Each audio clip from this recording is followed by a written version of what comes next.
Welcome to my office.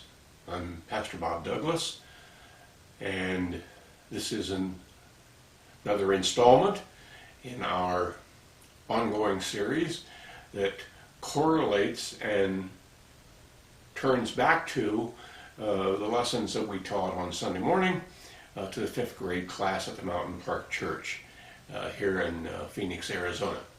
And so with that in mind, you'll see some correlation, but this video has a little different feel, a little different uniform of the day, a little different sense of how we're doing things, and I want it to have the sense of like a heart-to-heart talk. Some things have changed in the normal calendar of events. We have passed Ash Wednesday, and we're on a very short, rapid journey toward Holy Week, the Passion of Jesus, and Easter Sunday, Resurrection Day. With all of those things in our minds, maybe I'd give you just a little glimpse behind the scenes of what's going on in my heart and mind. Let me start by just showing you some of the things that I had for the students on Sunday. What I laid out in front of them was a long section of very heavy rope. This particular rope is a barn rope. It was strung up in the inside of a very old, very ancient, very strong, very well built barn that held not only a cattle operation but a horse operation, different things like that.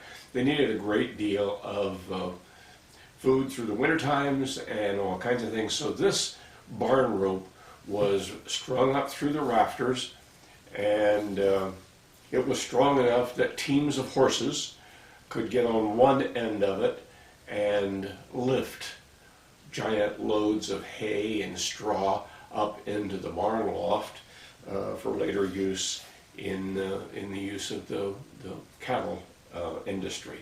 And so this barn rope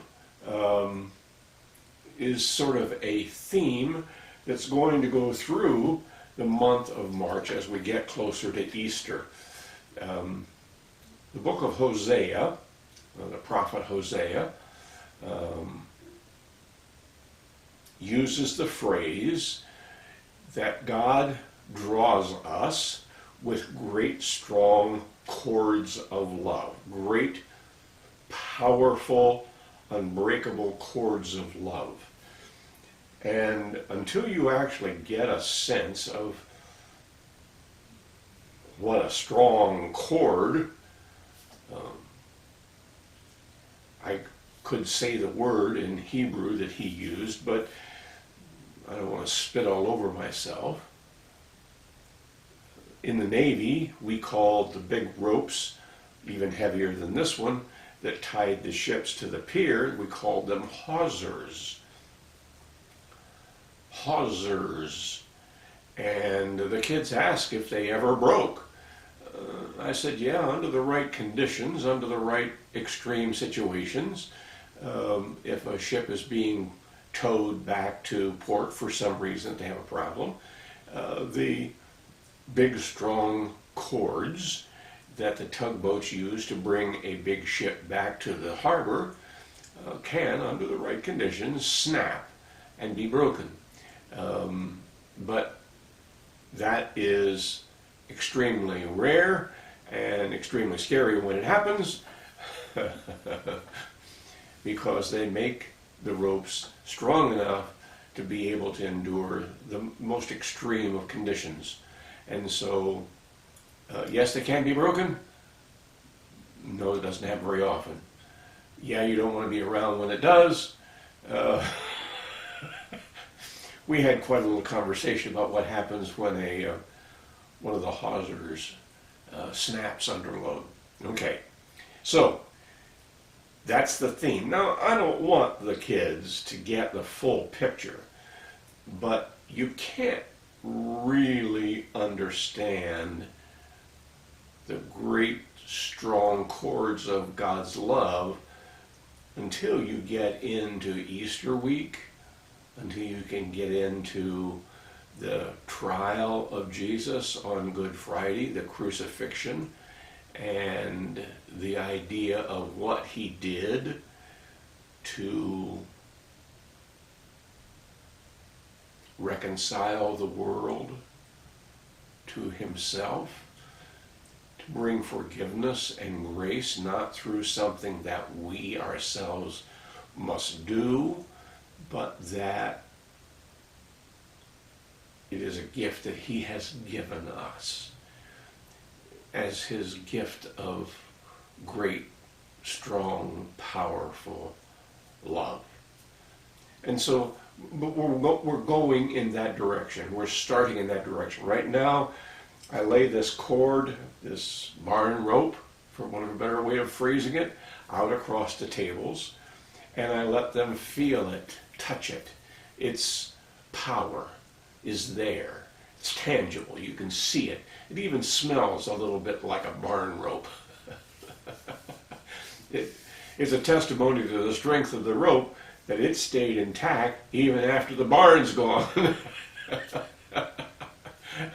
So it is a piece of legitimate American history as well as a symbol of what Jesus Christ was doing.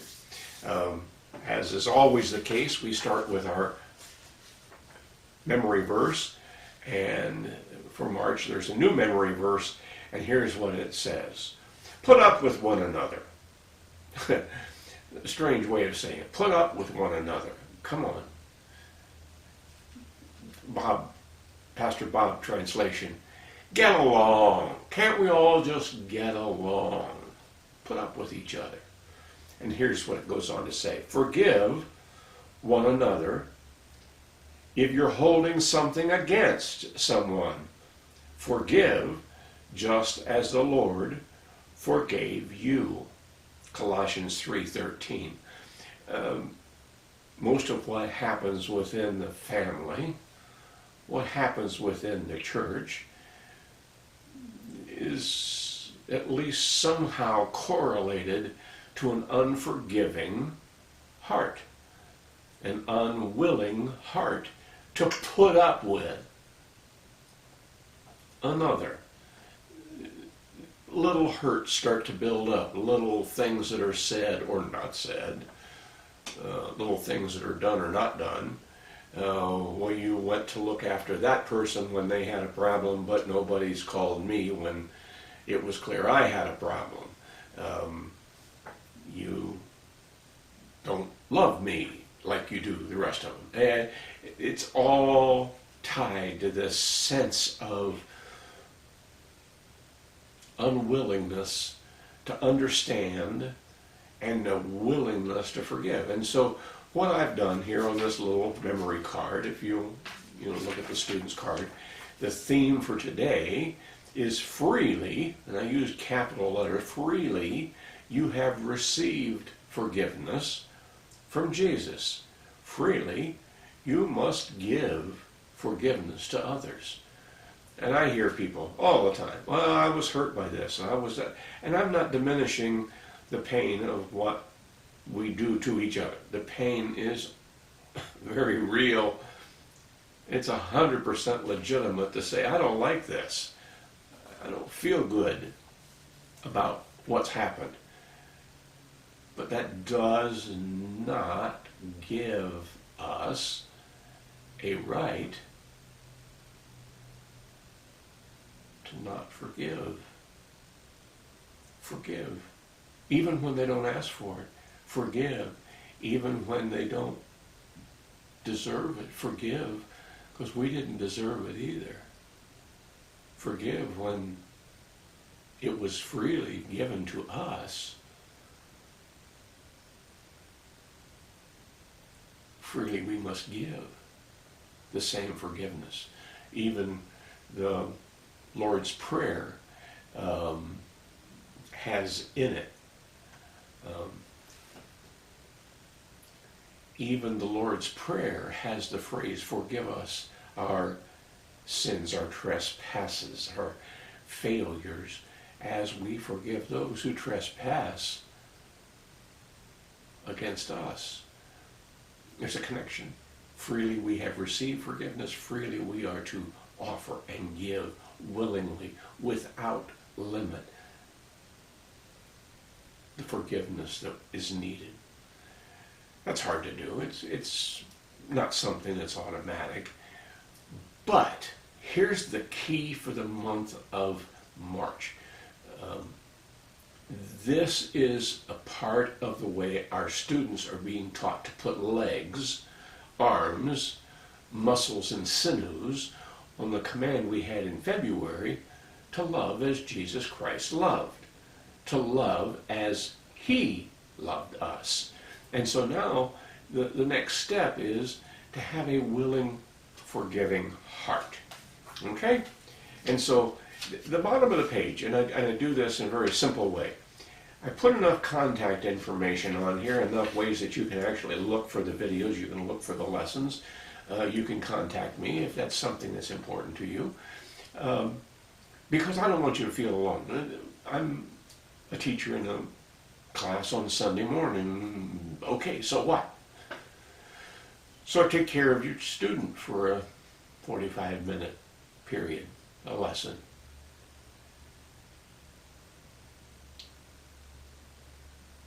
I want you to understand, I love these kids. I love being able to share with them. I love being able to be their teacher.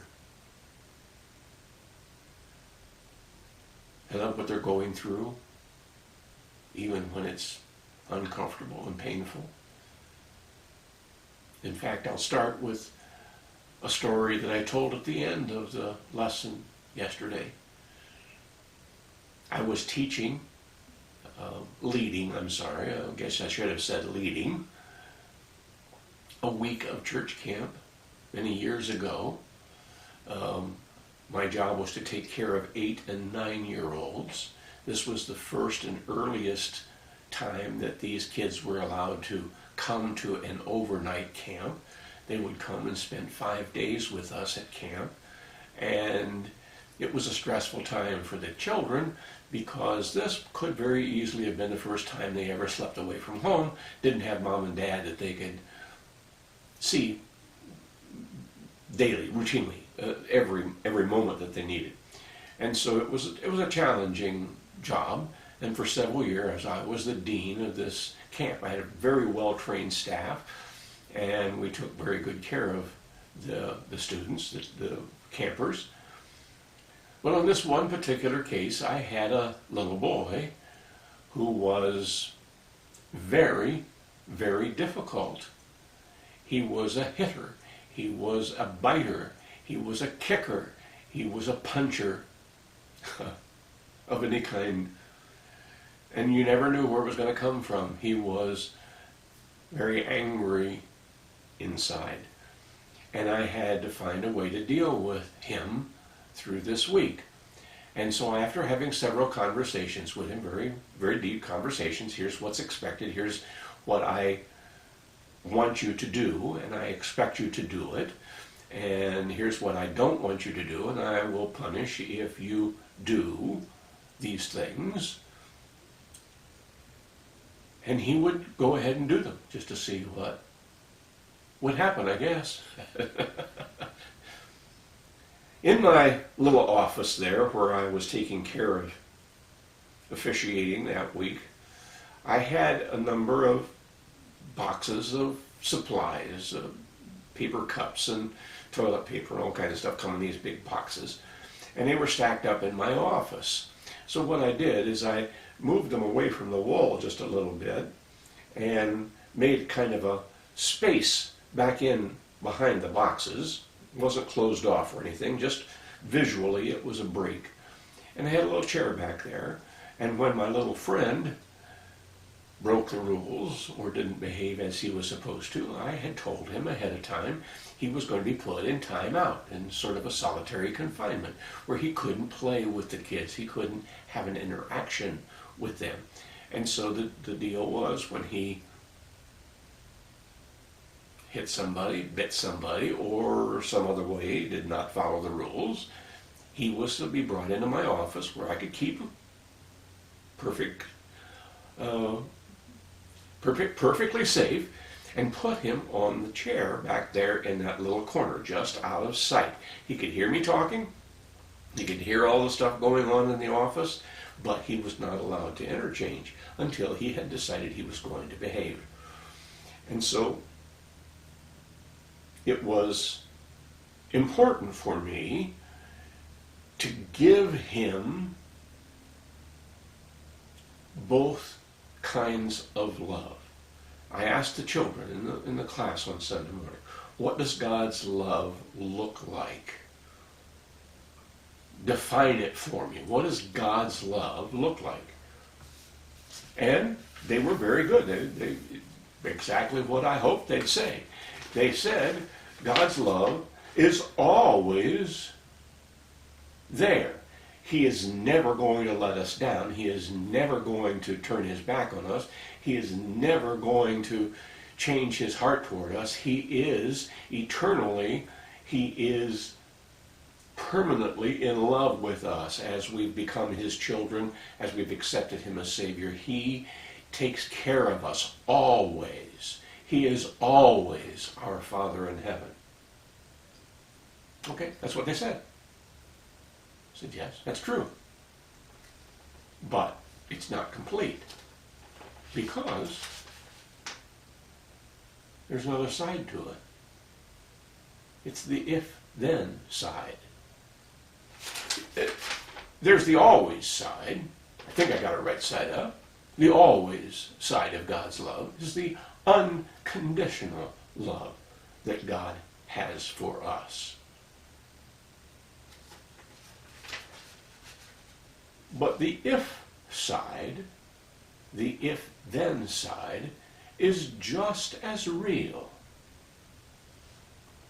And it doesn't feel like love. We don't enjoy it like the always side. The if-then side is words like Jesus gave us. If means condition, if you decide, if this is something you would like to have, if you would like to be my friends, if you'd like to be my disciples, then is the condition, you must obey the commands I have given you. If you want to be my friends, you will love as I have loved you. The unconditional side says, I'm always going to love you. But the conditional side says, you have to keep moving forward. It's the teaching love. It is the kind of love that moves us forward. I used a very simple example. I said, how old are you? They all came back, some were 10 and 11. I said, that's fine. I'm glad you're 10 or 11. But let's be honest. If you get to be 25 years old, and you're still acting like a 10 or 11-year-old, is that good or not so good? Well, they all agreed that wasn't that good. That would be pretty bad. Well, I said you move from being 10 and 11 toward being 25 as you learn through the conditional kind of love what God approves and what he disapproves of. If you turn 50 and you're still acting like a 25-year-old, God still loves you, but he can't approve of your actions, attitudes, or habits because you haven't learned the lesson. You haven't grown. You haven't changed. God's love continually moves us from where he finds us and loves us and saves us, moves us along to where we have to be in order to be in fellowship with him. Well, sometimes he expects very little. It's the unconditional side. but he also requires us to faithfully follow his commands. So the two are linked. You cannot have a healthy person, you cannot have a healthy child, you cannot have a healthy adult if you don't have a full, functioning, unconditional, loving relationship with God in your heart, to know his unconditional love. You can't have a healthy adult if you don't realize it's also conditional. Let me just share with you the Bible story. It comes from the Gospel of Matthew. It's called the parable of the unmerciful servant. Peter says to Jesus, "Lord, how many times shall I forgive my brother or sister who sins against me?" Meaning, I'm a pretty tolerant guy. I'm pretty forgiving, in general, but everybody has limits, right? I mean, where do you think the limit really is? Maybe 7 times? I mean, that's being pretty open-minded, right? 7 times? If I forgive my brother or sister who sins against me up to 7 times, shouldn't that be enough?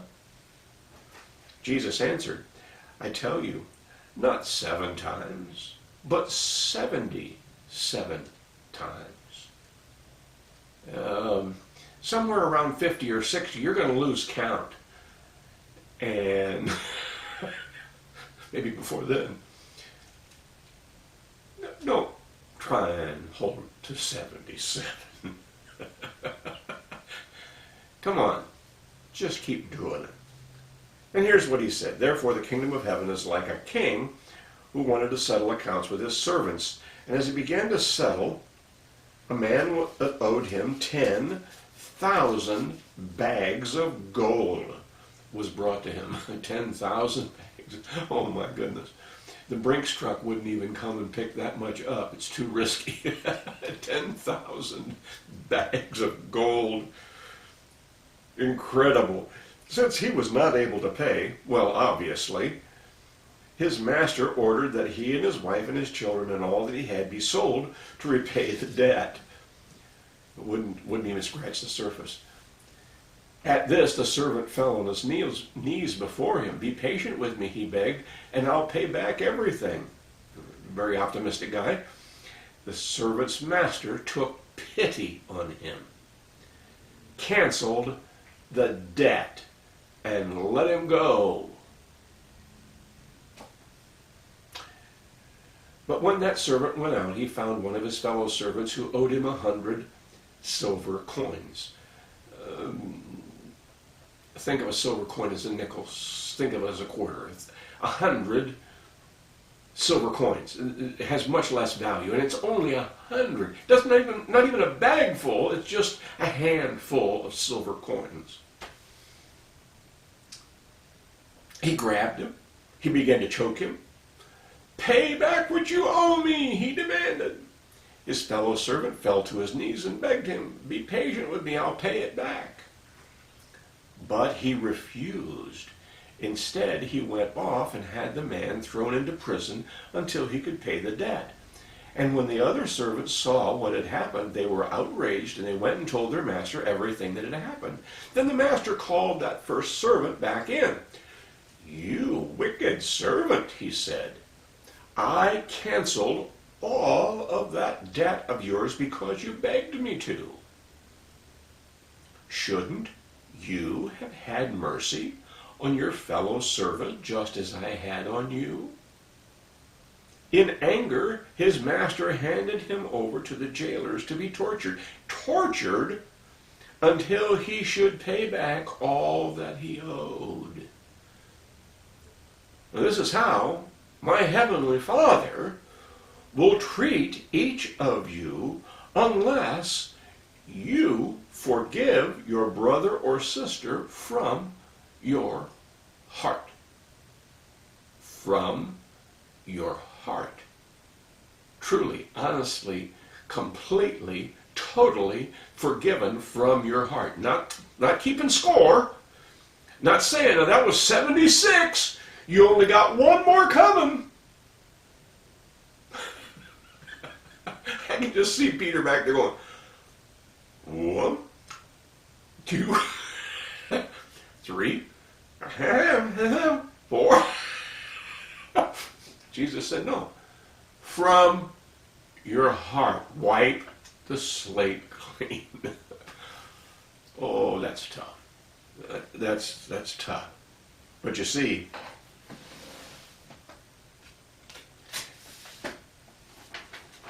this servant didn't learn the lesson. And he got the conditional side of the master's love. This is how my Father in heaven will treat you if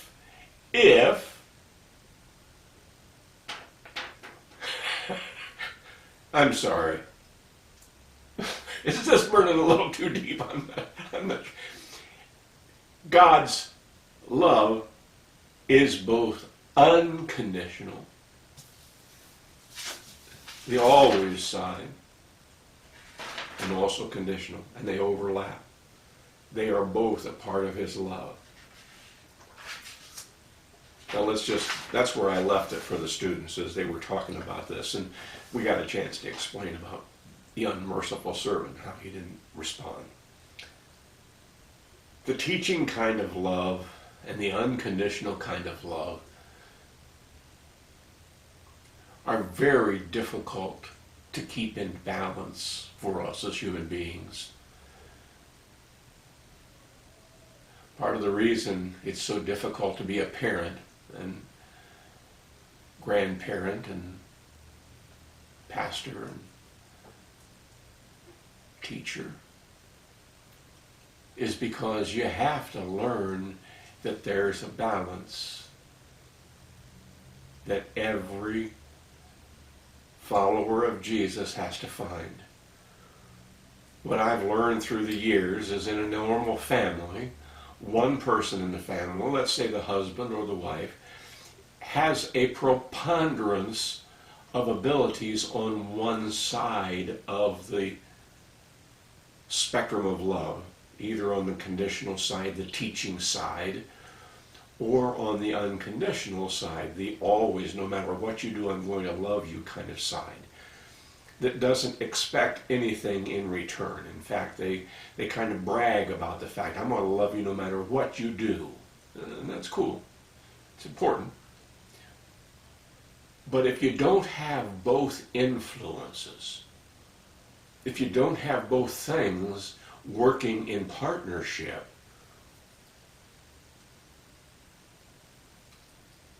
you have unbalanced people.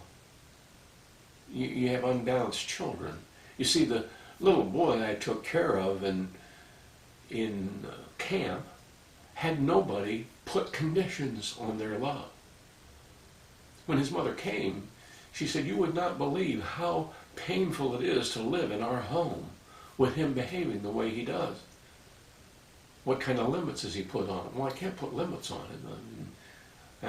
I'm a single parent. I have to just continue to love him unconditionally. Of course, you can immediately see the little red lights going off in my head going, oh, wait a minute, that's part of the reason we've got this problem.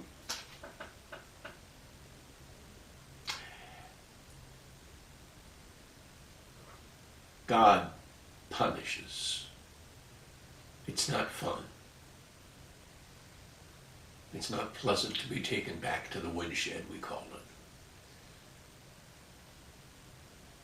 It's not fun to be out of fellowship with God, not to feel his blessing, not to feel certain that he hears our prayers and he wants to show us his graciousness and love.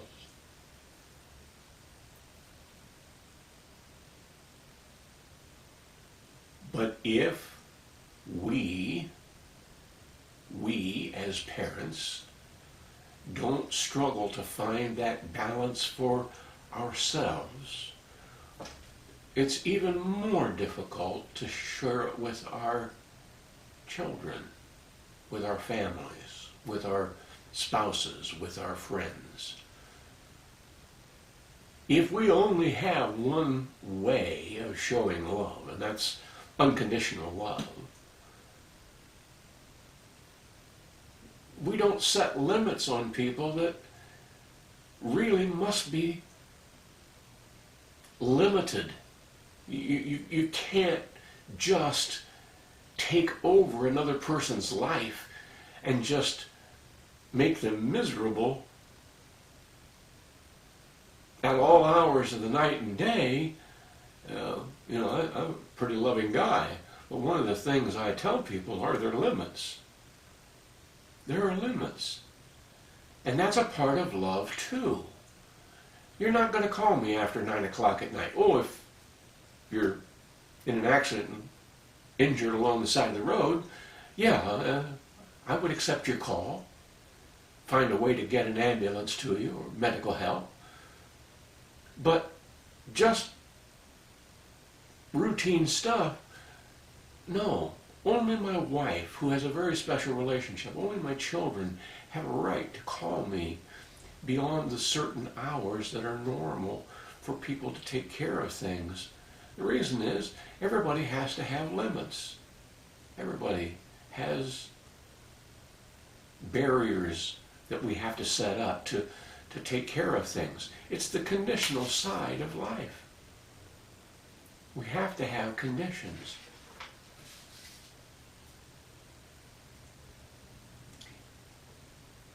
But they have to be divine conditions.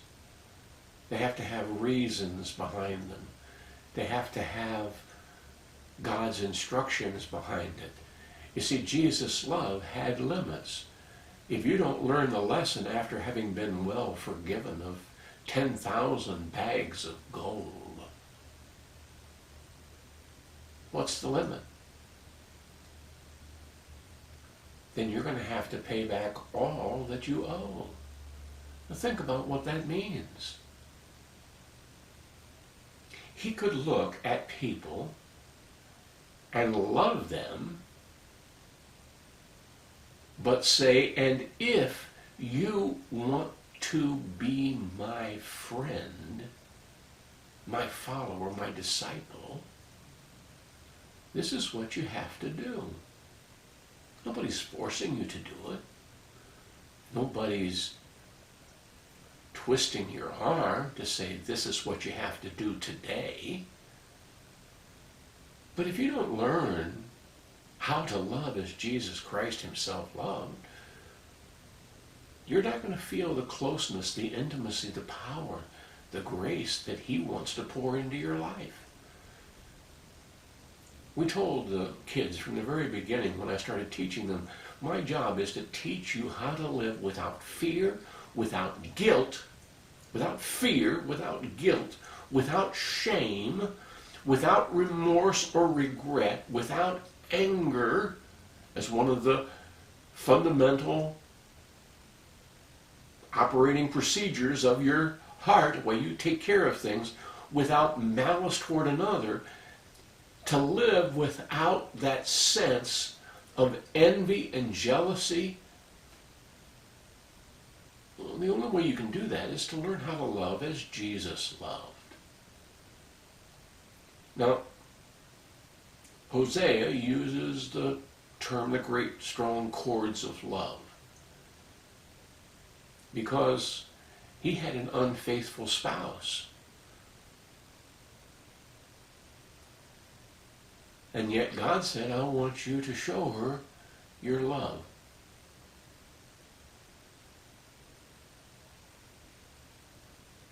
We are each given the same challenge. People are going to hurt us. People are going to betray us.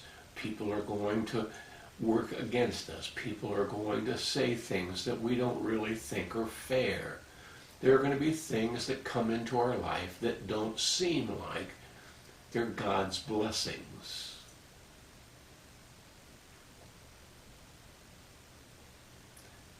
But we have to find a way, by God's grace and by God's power, to forgive and learn how to love them, even when they don't really want to be loved by us, when they're offended by us, when they don't like us very much. They may even hate us. doesn't give us a right not to love them. Not even a little. No reason. You see, the conditional side of love, the if part, is just as important as the unconditional, because it helps us to learn more about who we are and more about who God is. And as we move toward Easter, as we move toward Resurrection Day, as we move toward Holy Week, we ought to be learning more about ourselves and who we are, where we are strong and where we have some good things going on, and where we need help and we need to grow. God's love is always moving us from where we were to where He wants us to be. Now, that's the reason why we started this lesson where we did in the 5th grade class. Now you get a sense to know what's happening inside of me and where I'm going with this and what the outline is going to be for the next several weeks as we get to Holy Week. I want you to know it. I want you to pray about this, because putting arms and legs, muscles and tissues on the bones of love, when you actually start to say, okay, what does it take to be loving? One of the first things that comes along is you have to be forgiving. You have to be willing to forgive. It is one of the first activities of becoming the kind of person that Jesus Christ wants you to become. My prayer is that we'll all grow through this, and that you'll be able to learn from some of the videos, some of the lessons, and some of the things that the students bring home from 5th grade class, and we'll be able to say, wow, isn't it exciting to see what God is doing to move us into the next stage of our lives. God bless you. I'm so thankful that you took time to listen to this lesson, and be supportive of your student, of your family member, that you are willing to take the next step in your own growth. I'll be praying that God blesses you and rewards you for your faithfulness.